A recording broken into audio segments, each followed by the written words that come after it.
আসসালামু আলাইকুম। আমি মোহাম্মদ শাহিন ব্যাপারী, পিতা মৃত আজিজ ব্যাপারী, গ্রাম বালিয়াহাটি, ইউনিয়ন নাসিরাবাদ, থানা ভাঙ্গা, জেলা ফরিদপুর। আমি আমাদের পার্শ্ববর্তী এলাকার আলা খান, বালাম খান, এই দুজনের নিকট আমি 10 লক্ষ টাকা পাই। এটা হলো ব্যবসা ক্ষেত্রে দিয়েছিলাম। এই টাকাটা আমি চাওয়ার পরে তার সাথে আমার সাথে মনমালিন্যতা হয়। এখন আমার টাকা দিচ্ছি বলে আমার টাকা দিচ্ছে না। এজন্য তারা আমাকে মাইরে ফেলানোর জন্য সবুজ খানকে 2 লক্ষ টাকা দিয়ে, কিলার সবুজ খানকে 2 লক্ষ টাকা দিয়ে ভাড়া করে আমার মাইরে ফেলানোর জন্য।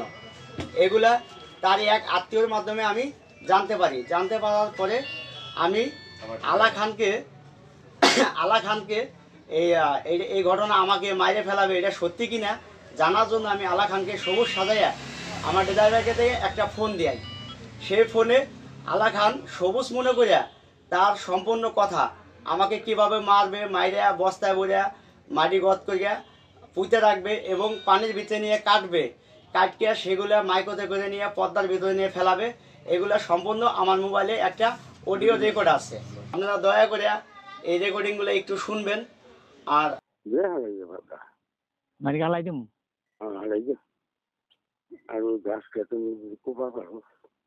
ঘাস খেতে নিলে তো পরে শিয়াল মেলে উড়ে করলে তো পরে ঝামেলা হয়ে যাবে। কানির সাইডে কুপমো ছাড়লো কিন্তু খারাপ হবো। ওই তো আমাকে চেহারা দেখা নাই, চেহারা তো নাম তো পেলাম আপনার দাদা, বুঝেন নাই? তুমি নাম তো পেলাম তোমারে, আমি এখানে তো ওই তো চেহারা দেয় না, আমার তো মুখোশ পরা, কালো মুখোশ পরা। মাটিকে হালাই দিম। তারপরে আমি যদি যাই ঝামেলা হয় আমার বেকেন দিবে নাকড়া পিছনে।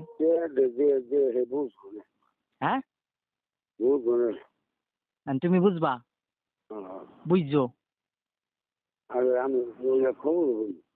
না? খবর হবে না ভাই, 12 বছর পরে যদি হইয়া যায় তখন কি করবা? তখন তুমি যদি মুখ খুলে সবুজে কাম করে করছে, আমি তোমার লিগা।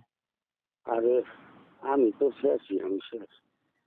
তুমি ঠিক আছে না, আমি তো করতেছি তোমার লেগা। পরে যদি তুমি আবার আমার ফাঁসাই দাও তাহলে আমি কি করবো? হ্যাঁ বুঝছো অন্য কথা কয়ে বললাম।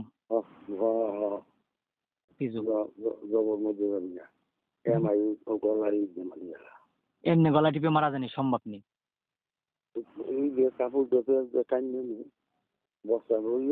বস্তায় ভরে একটা এক হালাই দিম তাহলে আর কেউ বিশ্রে পাবে না। কি কও তুমি?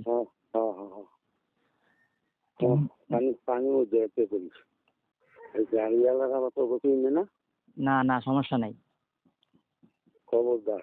গাড়িওয়ালা তো নিজস্ব লোক। 1 লাখ দিবা? না না 1 লাখ আমি পারবো না, তাহলে আমি এটা ছেড়ে দিব। আমার এই পোলা মানে আমার খরচ আছে না, তার ওই যে গাড়িওয়ালারে দিতে হবে 30,000 টাকা কন্ট্রাক্ট। পরিপ্রেক্ষিতে আমি ভাঙ্গা থানায় একটা জিটি করি আজকে 2 মাস হয়। এই 2 মাসের মধ্যে সেই জিটি অনুযায়ী আমি কোনো আইনীয় পদক্ষেপ পাইতেছি না এবং আমার জানেরও কোনো নিরাপত্তা পাইতেছি না। এই আলা খান, বালাম খান এবং সবুজ খান এরা আমাদের ওই যে কোনো মুহূর্তে ফাঁকা জায়গায় পাইলে আমার মাইরে ফেলাবই, তোদের কেউ বাঁচাইতে পারবে না। এবং এই কিলার সবুজ খান এই ঘটনার পরেও আমাকে অনেক হুমকি ধামকি দিয়েছে। তাই আমি এই ঘটনার সুস্থ তদন্ত করে দৃষ্টান্তমূলক শাস্তি চাচ্ছি। আলা খানের সাথে বালামের সাথে দীর্ঘদিন যাবৎ আমি ব্যবসা করি, ভুসিমালের ব্যবসা এবং গরুর ব্যবসা দীর্ঘদিন যাবৎ করি। সে আমার কাছ থেকে ওই একটা স্ট্যাম্প দিছে, 10 লক্ষ টাকা নিছে। এই যে সেই স্ট্যাম্প, এই যে স্ট্যাম্প আলা খান হলো সিগনেচার। আমার কাছ থেকে 10 লক্ষ টাকা নেয় আলা খান। সেই টাকা সে আমার সাথে আর ব্যবসা করবে না। এক পর্যায়ে আমার টাকা চাই। টাকা চাওয়ার পরে তার সাথে আমার সাথে হলো মনমালিন্য হয়। সে ফোনে